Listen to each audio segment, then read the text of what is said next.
Great. Okay. Now there are, I'll just real fast review. There are two common ways we do breast drape here, and we at the school require breast drape for men and women.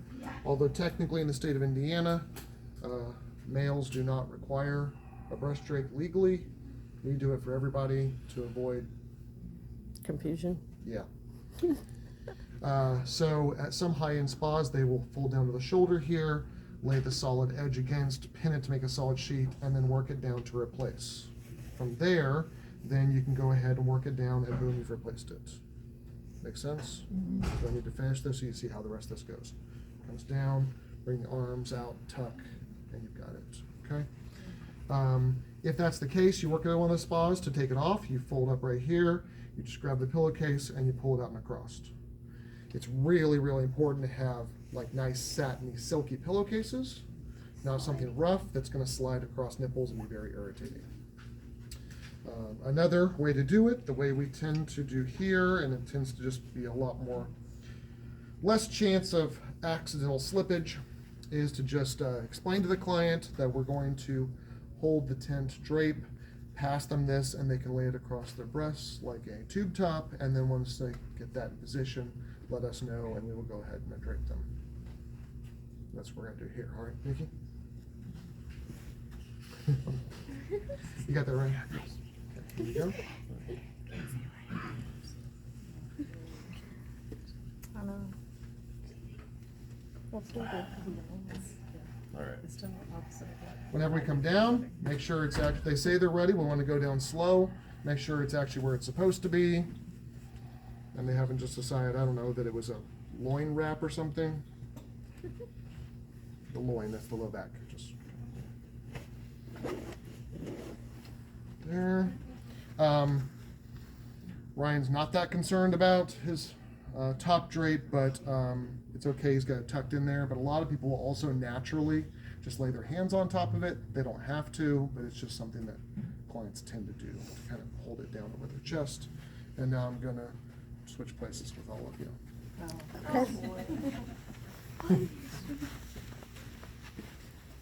You do not have to work from the client's right side, although that is the typical position. Just biomechanically, as I push-pull, it tends to work better from the right-hand side. And it's just how we've always done it. If you feel more comfortable on the left and you're able to do all the techniques with good mechanics, it's fine. Again, I talked with the last group, we don't, as people, we tend to guard the abdomen where our viscera is. It's also where we got tickle as children, so if people want to guard this area. We don't want just like just slap lotion on there. We wouldn't want to slap lotion anywhere on the body, but especially on the abdomen. So I warm it up a little bit. I open up, I ask the client just take a series of deep breaths. Every time they breathe in, they make contact. When they breathe out, I follow. After a couple breaths, they will have made full contact, and I begin the first relaxation technique, which is known as sun moon.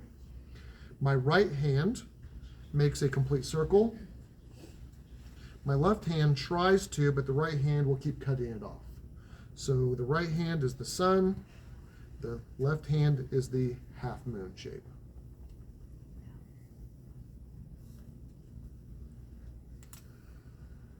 Okay. Next up, V pull.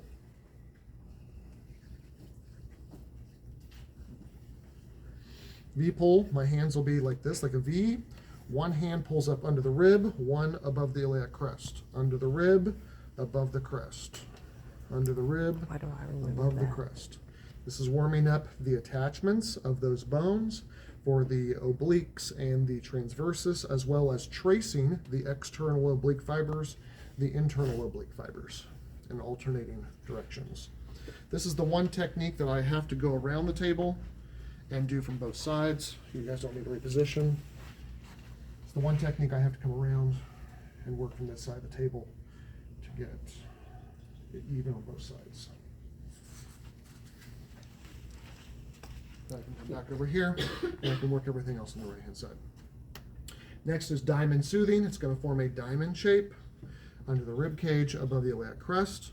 I start with prayer position right under the ribs, tracing under the rib cage. You can see where I'm at with the ribs. I don't poke up in there normally, but I'm just showing you where they are. gather the love handles, follow the iliac crest down. So there was my diamond.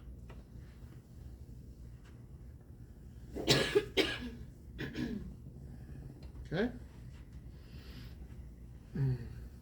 Next up, we're going to work on the external obliques. Just going to make sure this stays good and tight for you. So here's our rib cage. We do not have a lot of rib cage coverage.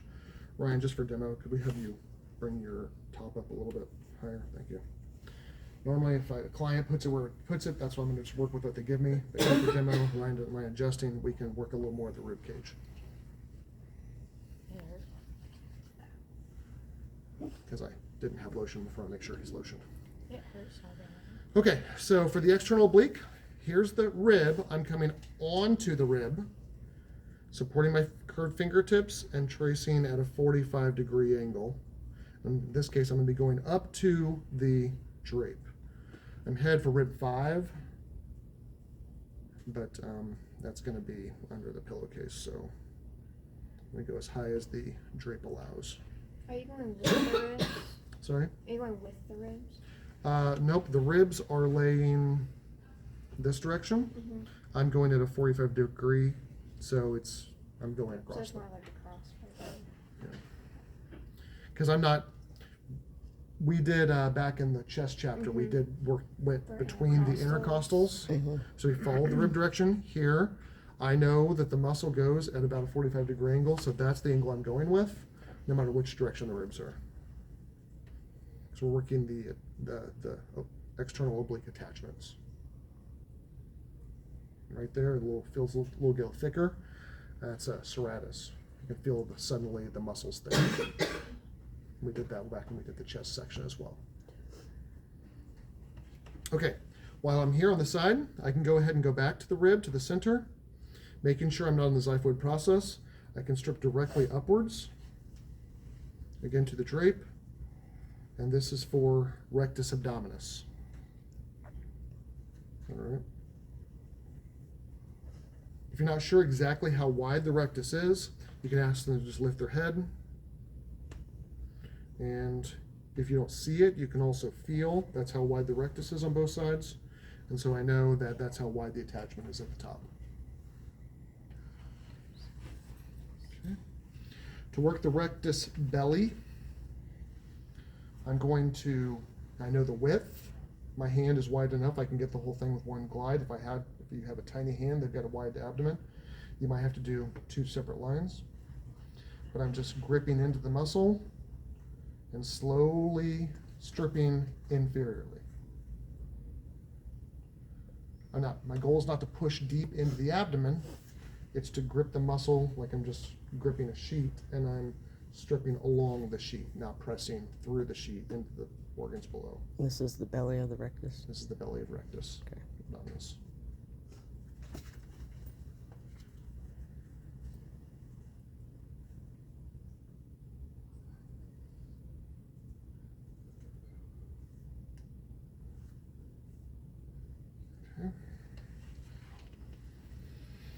You could also strip upwards. There's no reason you can't, except make sure your hand position is the appropriate angle, that you don't lay your hand over the drape with, no zone. All right. Also for rectus abdominis, I already know where the edge of it here. I can palpate the edge, and I'm going to do transverse friction along the edge of the rectus abdominis, which would also be the edge of the rectus sheath where it attaches to the obliques.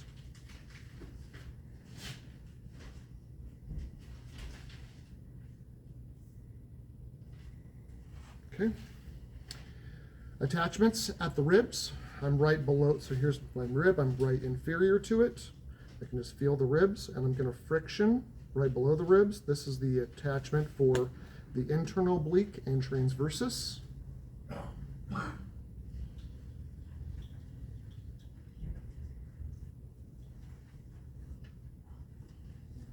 From here I can go in, and now it's loosened, I can go in and I can work with the diaphragm. My fingers need to be facing, so they're gonna go into the rib cage and press the inside of the rib cage. So I don't want to just poke my way in. I just position my fingers, and with this hand I push the skin up towards my fingers, which allows extra material for me to sink inside. Now my fingers are pressing against the inside of the rib cage, and I can friction the interior of the rib cage to work the diaphragm. This is really good for people with chronic hiccups or side stitches during exercise.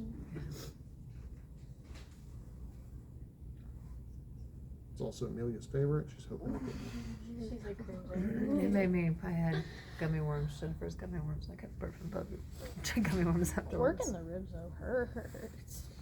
a It little literally sore hurt. afterwards, I but- literally hurt for days after you found my knot. Hurts me. I can. to watch it. I don't Okay. mind watching it. But Now that that we've knot seen how that works hurt. with the diaphragm, we're going to do the exact same thing with the iliac crest. But first I need to warm up the iliac crest, palpate where it's at here on the outside, and then I can do plus minus. We did plus minus on the back. I can show you on this here on this side. Here's the iliac crest, and I'm going up, up, over, over, up, up, over, over, up, over, working along the crest. We did this on the back. Okay. From the vertebral column all the way around to the edge of the table. I want to work from the edge of the body around to the drape. This is the attachment for all 3 layers of the lateral body wall.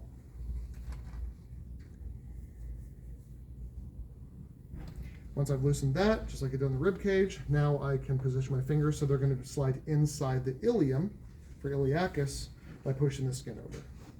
So position the fingers. Hold the skin. I push the skin up, which let me sink in. And my fingers are curled inside the iliacus, and I can friction. Is that not something you can do on the back? Or would it be difficult? If just on the very outer edge of the back of the ilium, maybe. But anytime you get near the erectors of the keel, it's gonna be way too thick. That would be, for iliacus, that would be really, really helpful for anybody who does a lot of sitting or a lot of exercise where they're lifting their knees, like cycling, hiking, running. Jazzercise. Zumba. Okay, so now we're going to work the viscera right around the belly button. Just imagine there's a bagel. That's going to be our small intestine. And then making a square around the outside of the entire abdomen is the large intestine colon. All right, so I'm going to start here with just the wave pattern. The wave is this. So the wave, making sure my wave is always going forwards.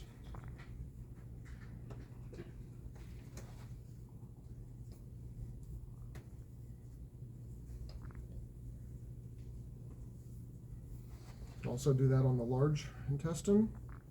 Make sure when I say going forwards, like right here, a lot of people, they're tempted to curl their fingers at the end and scoop it back.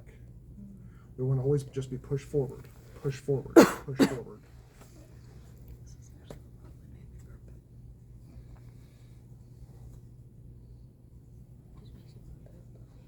Scooping.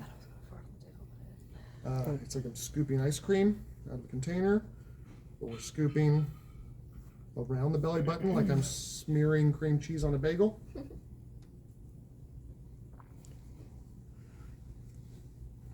Yeah, I should remember to bring Einstein's on belly day. No. After we get all this stuff moving, we don't want to pack bagels in there.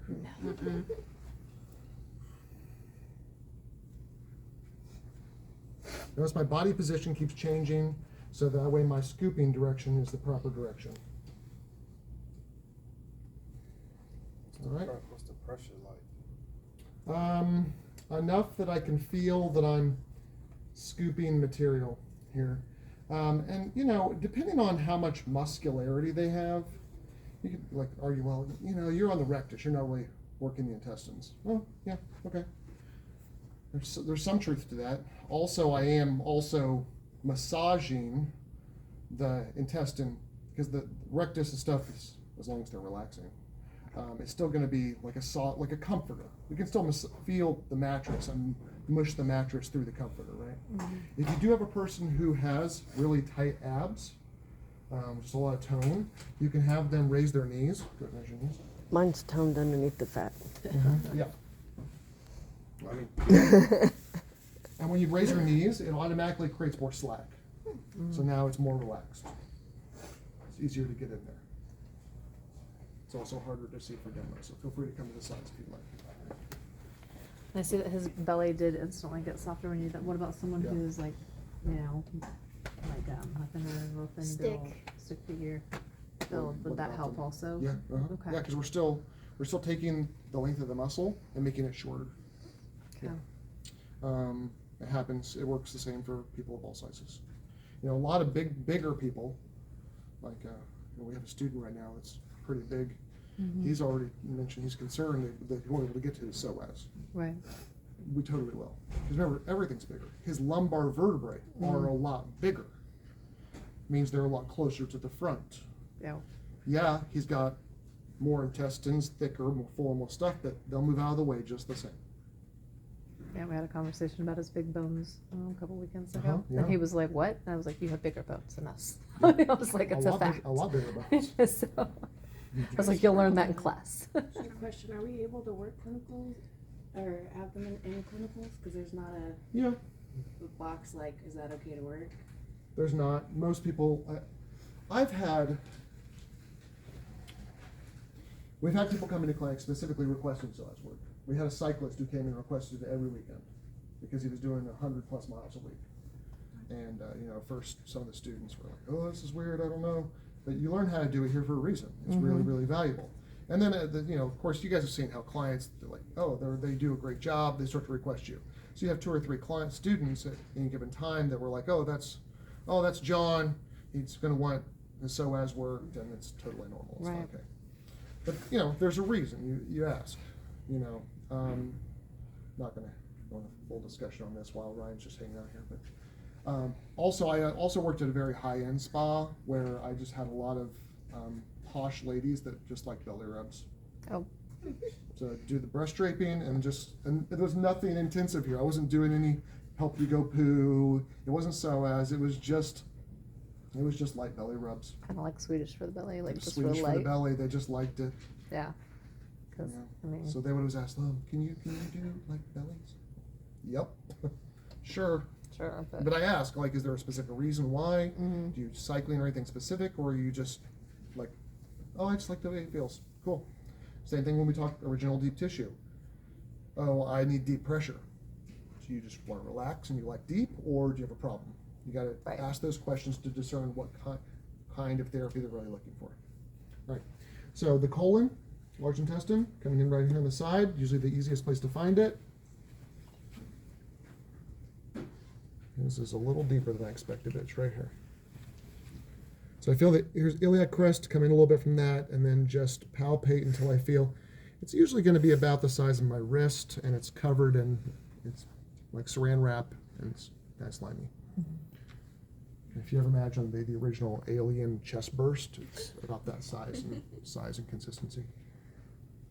Good Okay, analogy. so I'm going to scoop up, scoop up, scoop up, following it. And yeah, his turns before we get to the ribs, so I can follow it still. Sometimes people's it disappears. On Elena last week, it disappeared under the rib, and I had to come back over here and find it again. The colon is always shown in textbooks as being this like almost perfect square, and it is totally not. So if you start to lose track of it, it's okay to back up and find it again. His dips down a little bit right here. In quarter 4, we'll talk about possible CEU course you might be interested in. One of them is visceral manipulation, and you palpate and then draw where your partner's real organs are. And I mean, stomachs are crazy shapes, intestines are all over the place. I don't think Elizabeth did that on me. We're last week. sticking to the general guideline here. I don't remember any of it. Right there, approaching the final turn. Working my way back up towards so I'm pinning the skin with one hand while I work with the other one here. Up towards the abdomen, and there's a little blockage right here, ready for deployment in the next hour and a half or so. So we're gonna reverse the direction momentarily for an inch or an inch and a half, and then come back towards it again. and that just kind of activates the colon behind it. It's the sigmoids where we're at, to kind of encourage future movement. Okay. And Elena was nice enough to tell us that it definitely worked. Not immediately, the next day, but Next morning. but solid movement. Okay. It was. I felt clean. No detox. Thinking about investing in that bidet. All right. When I go to do psoas, I do my middle and ring finger. They come slight angle. My middle and ring finger come at an angle, and when they're stacked, they make a nice little square. Your arm angle will be different based on your finger length. Ladies tend to have more variable finger length than guys, so your angle will tend to be a little wider, but whatever, just lay your nails over your nails and you'll be good. I line up at the edge of the rectus abdominis, where I already loosened that rectus sheath barrier, and then I'm going to do little circles. So if you ever tried to put your hand into a bucket of rice or beans, and if you just try to jam it in there, it'll get stuck. But if you slowly make little circles, you can weave your way down all the way to the bottom of the bucket. That's basically what we're doing. We're just working our way down to the bottom of the bucket. And there's just a big old bag of essentially what would look like sausage, summer sausage, in a slimy bag. And we're just gliding our way through it. All right, I think we might be there. Let's test it out. Raise this just a 1/4 inch. Oh yeah, do you feel that contraction there? So just like if you would let me down, just like if I had my finger on his bicep and I asked him to flex, I'd feel the muscle jump. As soon as I ask him to raise, even attempt to raise his knee, that muscle bulges, contracts, and bulges out. So right there I am. I can just do compression, which we know has a sedating effect. I can do friction. I can work along it a little bit. I don't want to glide along too much, because remember there is viscera in there, and I don't want to end up gliding on and pinching something. If I'm going to make one move to a whole new area, I can come out and I can go into a new area. I can start right in the center with the belly button. I can come out a little below, a little above. Yes, people can get psoas trigger points. So we could do our whole trigger point protocol. They start getting referral, which would be, of course, the ischemic compression, followed by cross fiber, followed by repetition as necessary.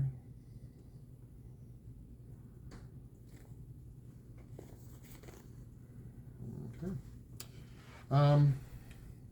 Just a reminder, which side is your abdominal aorta on? You got a 50-50 chance. Left side? Which side's that? Okay. You, down at this point, it's going to be about the size of his thumb, maybe even larger. But if you're anywhere in the abdomen, you could definitely feel a pulse because you've just got blood everywhere, right?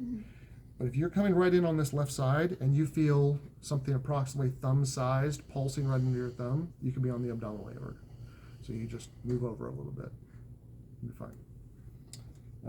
Any other warnings or suggestions? Well, I will say it doesn't have to be this specific, but some people like guidelines. So I would say when I was in school for psoas, they did say if you find the belly button and that ASIS, you could actually go at the halfway point and then just make sure you're on that edge of the rectus abdominis. And that was one place you could start the circling down. So that's just generally how I start and just kind of see how things are there, and then I know where it is. So it's a little more X marks this one. Those were on the table. Did I miss anything? I just have a question. Uh-huh. C-section, how do you, Oh, it's C-section lower than scars this. usually? Yeah. Go under? Yeah, it's like way lower. Oh, Yeah. Yeah, it's like here. Oh, wow. Yeah. Yeah. That's where. Yeah, it's like right here. That's where a I just C-section above scar it. is. Just above the pelvic. It's a good question. Yeah. Yeah. Mhm. It lets you Yeah. know the answer now. I guess if someone wants a massage after giving birth recently, how long do you think they should wait? Oh, after massage. To get any massage? Yeah, like on Same the, I day. guess on the abdomen. I guess on the I specifically. I performed one on a lady who had just had a baby. She still had her C-section, was still on. But like, I mean on so- the abdomen. Mhm. Oh yeah, no. A lot of ladies actually need help moving some stuff out of the uterus. Mm-hmm. That's a special type of It is. Yes. Yeah, the nurses will come in and they'll just lay across you.